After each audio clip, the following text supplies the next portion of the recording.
Bonjour tout le monde. Est-ce que vous vous souvenez de la France d'avant l'islam, d'avant l'islamisation massive que nous vivons maintenant depuis plusieurs années et de plus en plus? Parce que en fait la France, elle n'a pas toujours été peuplée d'une bonne dizaine de millions de musulmans comme elle l'est maintenant. Et j'ai remarqué que les musulmans ont beau être ou sembler majoritairement pacifistes dans notre pays, partout où ils vivent en très grand nombre, il y a des problèmes qui n'existent pas ailleurs quand ils sont absents, depuis notre monde moderne au XXIe siècle en tout cas. Alors moi, comme écrivain engagé et militant, je fais partie de ceux qui pensent et qui défendent l'idée que l'islam est une religion rétrograde et dangereuse par nature, car le Coran, qui a pour auteur Dieu lui-même selon les musulmans, eh bien c'est un livre esclavagiste, misogyne et qui criminalise la liberté de penser. En opposition à ce point de vue, vous avez la possibilité de pouvoir entendre un point de vue différent. Par exemple, celui de musulmans qui se présentent comme des pacifistes et qui vous diront que le véritable islam est une religion de paix et de tolérance. Alors je propose qu'on oublie un peu ce débat entre les gens comme moi qui pensent que l'islam est une religion liberticide et dangereuse, et puis ces musulmans qui vont vous dire que l'islam est inoffensif, qu'il n'y a rien à craindre, que c'est une religion de paix, d'amour et de tolérance. Je voudrais qu'on oublie ce débat et qu'on se concentre uniquement sur des faits, sur la récurrence de faits. En fait, je voudrais vous faire comprendre quelque chose. Plus il y a d'islam en France, et plus il y a de problèmes d'ordre judiciaire, sociaux et politiques qui gâchent la vie du plus grand nombre, à moins bien évidemment que vous ne soyez quelqu'un qui vit très reculé de l'islamisation démographique ou alors un riche qui vit dans un ghetto de riches. Voilà. Et là où il y a une présence démographique importante de l'islam en France, notamment dans les banlieues par exemple, et dans le monde occidental européen en général, il y a des problèmes très spécifiques quand même qui n'existent pas ailleurs, dans des zones, dans des pays pratiquement pas peuplés de musulmans, la Lituanie, l'Islande, le Japon, la Corée du Sud. Et même si ces problèmes sont le fait d'une minorité de musulmans, on a l'impression quand même que les musulmans de France, aussi inoffensifs qu'ils pourraient être majoritairement, qu'ils semblent condamnés à devoir faire pulluler parmi eux leur lot, leur minorité inconditionnelle d'islamistes, de djihadistes et de racailles, loin de réussir à pouvoir faire le ménage dans leur rang, ou même simplement juste de pouvoir prendre la parole ou prendre des mesures pour dénoncer cette présence parmi eux, qui forcément donne une encore plus mauvaise image de la religion islamique. Je vais vous proposer une liste de 5 acquis qui font de la France un pays occidental moderne et pacifié, des acquis qui disparaissent de plus en plus à mesure que la France s'islamise de façon de plus en plus massive. Alors le premier acquis dont je voudrais vous parler, en faisant uniquement des constats, sans débat intellectuel, c'est la laïcité. Déjà, je pense qu'on va tous être d'accord dès le départ pour admettre que la France s'islamise. Voilà, théologiquement, elle s'islamise de plus en plus.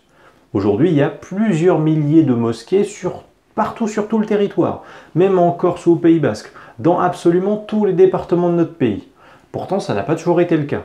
Par exemple, il y a un siècle, en 1917, il y avait 0 mosquée en France. En 1965, il n'y avait que 5 mosquées en France. La croissance de l'islamisation théologique de la France s'accélère et c'est donc une réalité indéniable. Vous en conviendrez, je l'espère. Cette croissance, en fait, elle est proportionnelle à la croissance démographique vigoureuse des musulmans qui font plus d'enfants que les autres, font venir leur famille ou future épouse par le regroupement familial plus que les autres populations en général, et qui forment ensemble la religion principale partagée par les migrants et les clandestins qui vivent en France.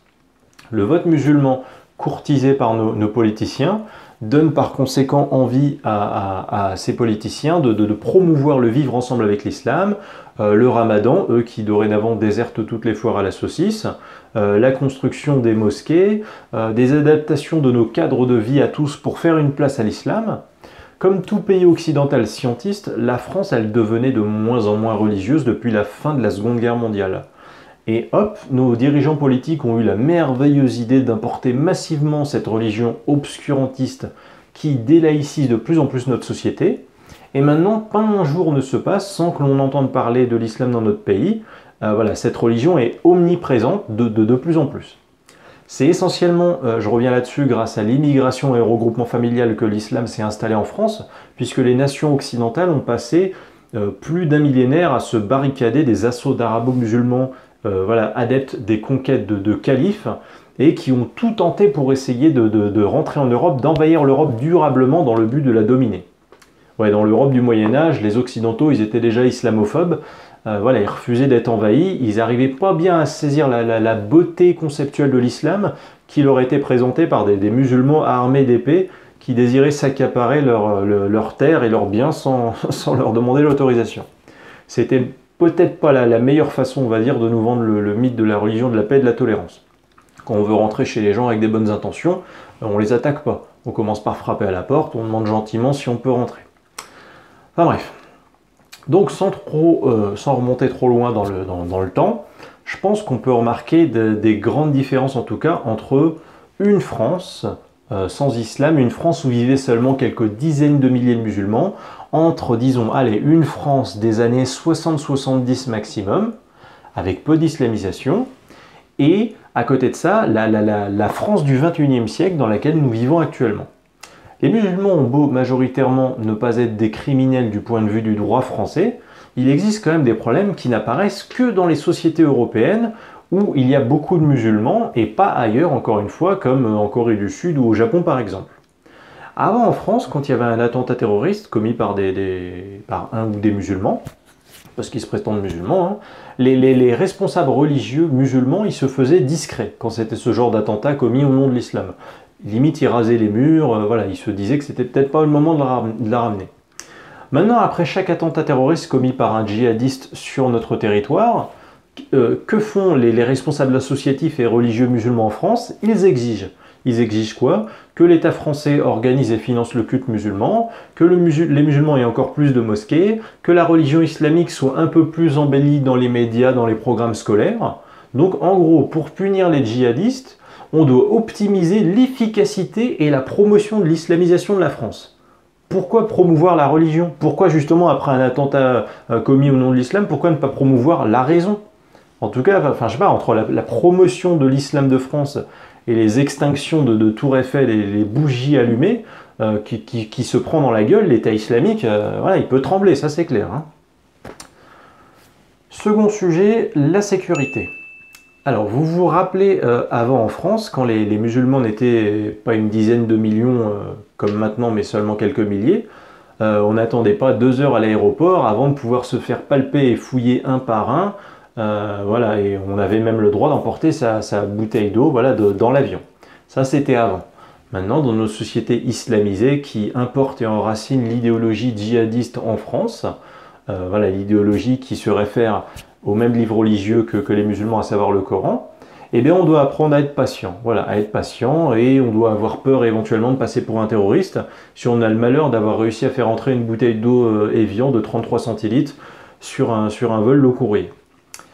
Ne soyez pas choqués parce que je dis les musulmans, parce que les seuls terroristes au monde qui par exemple se font tuer dans un attentat kamikaze au milieu de foules innocentes et en pensant que cette action sera récompensée par leur Dieu, je suis désolé, c'est des gens qui se pensent musulmans, qui croient en l'islam, qui pensent qu'il n'y a de Dieu qu'Allah et que Mohammed est son prophète. Ils croient en le même Dieu que vous. Ça n'existe pas un chrétien, un juif ou un bouddhiste qui fait un attentat suicide et puis qui va tuer des innocents, voilà, en pensant obéir aux ordres de son prophète ou en pensant que son Dieu le récompensera pour cet acte. En Corée du Sud ou au Japon, là où l'immigration musulmane est quasi inexistante et officieusement pratiquement très interdite, pour ne pas dire, disons, très très difficile, et bien peut-être dans ces pays-là, ils se privent de la richesse que constituerait, je mets ça au conditionnel, la majorité musulmane pacifiste qui se contente de vénérer un Coran esclavagiste, misogyne et mécranophobe en paix, sans égorger personne. Et encore, c'est discutable pour moi, parce que l'homogénéité culturelle, elle n'est pas moins géniale ou moins agréable à vivre pour moi que le multiculturalisme avec l'islam. En tout cas, ces Sud-Coréens et Japonais se privent aussi de fait du taux minoritaire de serial killers djihadistes inclus dans l'immigration musulmane. Voilà, et dont on voit les méfaits en France, aux États-Unis, en Belgique, en Angleterre, en Allemagne, bref, partout où il y en a. Vous vous rappelez, avant en France, quand notre pays n'était pas islamisé comme maintenant, le mari, il accompagnait son épouse à l'hôpital et puis il laissait le médecin ou l'infirmier la prendre en charge, en remerciant même la personne quand même qui allait accoucher sa femme. Maintenant, on a des médecins ou infirmiers en France qui vivent dans les parties les plus islamisées de notre territoire, genre le 93, et qui se font parfois frapper par des maris qui refusent que leur femme soit accouchée par un homme ou en présence d'un homme, et cela même s'il n'y a pas le choix, parce que par exemple toutes les femmes de l'hôpital pourraient être occupées, même parfois au risque de la santé du bébé. Moi, dans les articles de journaux voilà, où j'ai lu ce genre d'actualité, le mari au bout du poing violent, eh ben, en général c'était un musulman, voilà. Ni un juif, ni un chrétien, ni un bouddhiste, ni un athée. Ces gens-là, encore une fois, sont peut-être minoritaires parmi les musulmans, mais, encore une fois, je suis désolé, il n'y a que dans des territoires où l'islam est présent que des problèmes d'une telle ampleur apparaissent. Voilà. Aujourd'hui, plus besoin d'être un militaire sur le front du combat pour risquer sa vie, pour prendre des coups à cause de l'islam. Être une petite fille à un concert dans une école maternelle, un client de terrasse de bar ou un médecin qui sauve des vies, donc c'est des gens gentils et innocents, et ben c'est quand même une vie quotidienne d'insécurité physique potentielle face à l'islam. Voilà. Dans la France d'aujourd'hui, des Français non musulmans peuvent également se faire agresser verbalement ou physiquement pour ne pas avoir respecté les lois voilà, islamiques sur les territoires français. En France, il y a des gens qui se sont fait tabasser, tabasser par des musulmans qui leur ont reproché de les provoquer ou de désobéir à Dieu en ne faisant pas le ramadan. Je vais vous mettre en lien de cette vidéo 3 articles par exemple qui parlent de ces faits-là. Encore une fois, ce genre d'agression, il n'émane que de gens qui se pensent musulmans. Voilà. Ils sont minoritaires, peut-être, mais tous musulmans. Moi, je ne connais pas un Français qui a déjà été agressé verbalement ou physiquement par un juif, qui lui aurait reproché de téléphoner ou de conduire une voiture le jour de Shabbat. Voilà. Et vous, je ne sais pas si vous en connaissez, moi j'en connais pas. En Corée du Sud et au Japon, ils n'ont pas importé massivement l'islam sur leur territoire comme ça a été fait en France. Du coup, ils se privent certes de la majorité relativement pacifiste de ces gens qui souvent vénèrent le livre misogyne, terroriste et esclavagiste qu'est le Coran sans jamais l'appliquer cependant, mais ils se privent aussi du taux incompressible et minoritaire de racailles et d'islamistes qui existent dans notre société massivement peuplée de musulmans et que la mécréanophobie et misogynie culturelle au moins du Coran semblent inspirer. Un dernier exemple pour finir. Quelle est la religion majoritaire en prison en France? Réponse, c'est l'islam. C'est pas politiquement correct à dire, mais c'est la vérité. Le Washington Post y parlait il y a 10 ans d'un taux de 60 à 70% de prisonniers français de confession musulmane. Plus récemment, il y a seulement 2 ans, en 2015, un article du journal anglais Telegraph parlait d'un chiffre officieux et une réalité taboue de 70% de prisonniers musulmans en France au moins. Même des représentants religieux musulmans l'admettent, voilà, que l'islam c'est la première religion des prisons de France. Ben, je sais pas, moi je croyais que l'islam c'était une religion de paix, d'amour et de tolérance, et je croyais surtout que c'était une religion minoritaire voilà, qui représente seulement 5 à 8% de la population française depuis ces 30 dernières années. Alors il faudra m'expliquer comment on en arrive à un taux de 60 ou 70% de musulmans dans les prisons françaises, alors que les musulmans seraient 10 fois moins nombreux dans la population nationale. Voilà. Même juste 50% déjà c'est choquant, même 1 sur 2 seulement ça aurait été de trop. Si ces prisonniers croyant en la divinité du Coran se pensent musulmans, s'ils ont été éduqués un minimum dans l'islam, s'ils viennent de familles les ayant éduqués dans l'islam, pourquoi ne pas les croire musulmans? Troisième enjeu, troisième sujet, la liberté d'expression. Vous vous souvenez peut-être d'avant, quand la France n'était pas massivement islamisée, on pouvait critiquer Dieu et les religions sans risque pour sa vie en France. Voilà. Il y avait des caricatures religieuses, mais elles n'ont jamais été vengées jusqu'au prix du sang dans un carnage. Maintenant, en France, critiquer l'islam, c'est mettre sa vie en danger. Moi, par exemple, je suis un ancien musulman, un écrivain engagé qui critique l'islam. Je dois vivre dans un lieu secret, anonyme, sécurisé afin de pouvoir survivre et continuer à travailler parce que je reçois régulièrement des menaces de mort. Ok, je l'accepte. Est-ce que vous connaissez, vous, des chrétiens, juifs, bouddhistes, qui ont cessé de croire en leur religion et du coup sont devenus d'anciens chrétiens, d'anciens juifs, d'anciens bouddhistes, et qui par exemple doivent vivre cachés pour se protéger de leurs anciens coreligionnaires qui les traquent dans le but de les tuer? Hein? Moi j'en connais pas. Des caricaturistes sont morts en France il y a 2 ans, faut pas l'oublier. Ils ont caricaturé le prophète de l'islam et ils l'ont payé de leur vie. Des caricatures françaises sur Jésus ou Moïse n'ont pas déclenché une telle vengeance, un tel carnage durant ces 50 dernières années. De minoritaires terroristes censeurs On fait le coup minoritaire, d'accord, mais encore une fois, ils sont tous musulmans. Concernant la liberté d'expression, on pourrait même inclure une forme de liberté d'expression qui est la libre expression de traditions populaires, que l'on perpétue, même sans les défendre directement, le fait de les perpétuer, c'est un peu les défendre, on va dire. Vous l'avez peut-être remarqué, mais des sapins de Noël dans les écoles, il y en a de moins en moins. Je ne sais pas si certains parmi vous l'ont oublié, certains qui ont un âge minimum, mais moi par exemple dans mon enfance, à la maternelle ou alors à l'école primaire, il y avait un sapin de Noël dans le préau, et puis même la visite du Père Noël parfois. À présent, dans la France massivement islamisée de 2017, le sapin de Noël il a été banni de la plupart des préaux des maternelles ou des écoles primaires, afin, je cite, de ne pas offenser la sensibilité religieuse de certains. Ces individus qui se sentent offensés par un simple arbre décoré de boules et de guirlandes, ce ne sont à ma connaissance ni des juifs, ni des bouddhistes, ni des athées. Quand la presse a déjà parlé par exemple de parents qui se sont plaints des arbres de Noël ou du Père Noël auprès de directeurs ou directrices d'écoles maternelles ces dernières années, qu'est-ce que j'ai trouvé comme type de plaignant? Des parents musulmans. Voilà. Encore une fois, c'est vraiment pas de bol. La majorité musulmane, voilà, qui ne demandait peut-être qu'à être discrète, voilà, elle est peut-être pacifiste et elle n'a peut-être pas envie voilà, d'imposer ses modes de vie à la majorité, mais voilà, c'est toujours avec le même type d'individu que nos simples traditions sont devenues une offense xénophobe ou une offense à la religion d'autrui. Quatrième enjeu, l'unité nationale. Alors en fait, dans la France d'avant l'islamisation massive d'aujourd'hui, en classe, les professeurs ils pouvaient parler de la colonisation, du terrorisme, de la Shoah, du racisme, de l'histoire de France et de sa royauté catholique, sans problème. À présent, ces sujets ultra sensibles, ils génèrent des réactions extrémistes de la plupart de nombreux élèves qui montrent un potentiel intégriste et sectaire très inquiétant. Là encore, ces problèmes viennent essentiellement voilà, d'écoles, de collèges islamisés ou de villes ou de quartiers islamisés. Les enfants sont le reflet de l'éducation, leur éducation personnelle, voilà. Personnellement, moi, par exemple, je ne me pose pas la question de savoir qui sont mes ancêtres. En fait, je m'en fiche. Peut-être qu'inconsciemment, d'ailleurs, je me dis que ce sont les Gaulois. Ce qui prouve que l'intégration, voilà, elle a peut-être bien fait son boulot avec moi.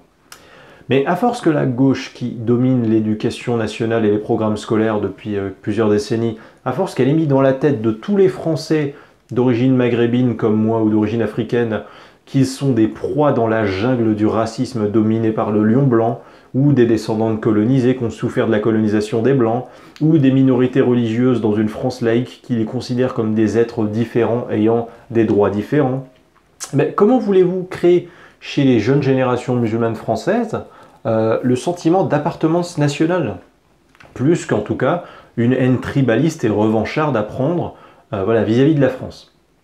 Et vis-à-vis même des Français. C'est ces autres qui ne sont pas eux du coup. Surtout que déjà ces musulmans, ils partent quand même avec un handicap psychologique lourd. Ils ont été endoctrinés depuis leur enfance dans le fait que les non-musulmans, les mangeurs de porc, ils vont en enfer. Donc ils sont criminalisés simplement pour délit de mauvaise foi, pour un délit d'ordre métaphysique. Et aussi, on leur a en général enseigné depuis l'enfance que les femmes, d'une manière ou d'une autre, sont inférieures aux hommes. Et que l'individu n'existe pas en dehors de sa communauté religieuse. Cinquième et dernier enjeu, le féminisme. Le féminisme qui pour moi n'est pas un gros mot. Vous vous souvenez peut-être de cet épisode de l'histoire de France, vous savez, ces vagues de boat people vietnamiens qui sont arrivés, ils sont venus en France dans les années 70. Est-ce que vous vous souvenez des femmes seules que ces boat people ont violées dans nos rues ou la nuit, parfois même en meute de plusieurs dizaines sur leurs victimes? Moi je m'en souviens pas. Je me souviens pas de cet épisode de la France. Mais je me souviens en revanche d'un épisode plus récent, voilà, du fait que en fait, seuls des migrants de pays musulmans ou de culture musulmane, que l'Union européenne et la France accueillent, au lieu de les empêcher d'entrer de façon unilatérale sur nos territoires, seuls ces migrants ayant pour modèle culturel cet islam par nature misogyne et violent, eh ben, ils ont commis des agressions, des viols et parfois des meurtres contre des filles et des femmes occidentales. Les boat people vietnamiens, eux, semblaient savoir tous mieux a priori se tenir chez les Occidentaux qui les ont accueillis vis-à-vis des femmes. Mais c'est vrai qu'ils ne déifiaient pas un livre du Coran ayant pour auteur un Dieu voilà, qui décrète que les femmes sont inférieures aux hommes et des femmes qui leur doivent obéissance à leur mari, ni même encore un livre sacré qui déifie voilà, le fait que les mécréants et les mécréantes sont des criminels par nature. Je ne sais pas si vous pensez que j'exagère, mais cette même immigration musulmane, c'est aussi celle que l'on peut retrouver dans des harcèlements, des agressions de femmes, comme par exemple dans les rues de Paris, comme à La Chapelle, ou dans les quartiers les plus islamisés autour de villes comme Lyon, Marseille, Paris. Encore une fois, c'est un hasard qui n'est pas un aléa tel le climat. Voilà, c'est culturel. Je pourrais aussi vous parler des bars voilà, à clientèle islamique, comme par exemple à Sevran, où des hommes critiquent les femmes qui rentrent dans ces bars en leur disant que ici, c'est pas la France, c'est comme au bled. Voilà. C'est curieux, mais il y a des bars chino-vietnamiens en France. On y trouve des femmes et des hommes qui sont accueillis de la même façon et puis qui s'y mélangent. Voilà. Je voudrais finir ma démonstration en m'adressant aux musulmans qui se revendiquent comme étant des pacifistes parmi mes compatriotes. Admettons que, si vous voulez, est-ce que vous n'avez pas remarqué qu'il existe sur le territoire français des problèmes qui arrivent plus souvent là où des individus de culture ou religion musulmane habitent massivement et moins ailleurs. En France, on a quand même un minimum de recul statistique. La pauvreté économique, la pauvreté financière, elle est plus importante dans la Creuse et dans le Cantal que par exemple dans le 93. Pourtant, je suis désolé, dans la Creuse et dans le Cantal, il n'y a pas des agressions verbales ou physiques pour une jupe trop courte portée par une jeune demoiselle. Voilà, ça arrive plus souvent dans des cités du 93, comme des viols de tournantes à plusieurs sur une. Voilà. Est-ce que c'est la malnutrition ou le chômage qui motive ce genre d'agression? Ou bien il y aurait peut-être plutôt une raison culturelle derrière cela? Parce que je suis désolé, mais insulter une femme parce qu'elle porte une jupe ou l'agresser, ça ne va pas te nourrir plus, ça ne va pas te donner un emploi.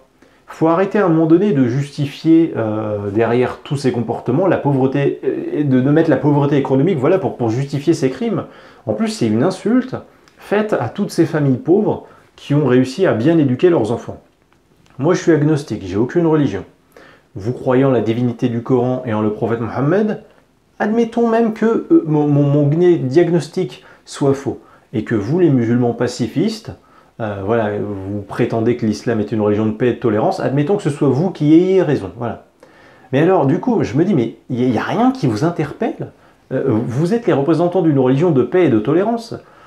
Vous n'avez pas remarqué que les seules personnes au monde qui font des attentats suicides pour tuer des foules innocentes, des enfants, des militaires, ils croient en le même Dieu que vous.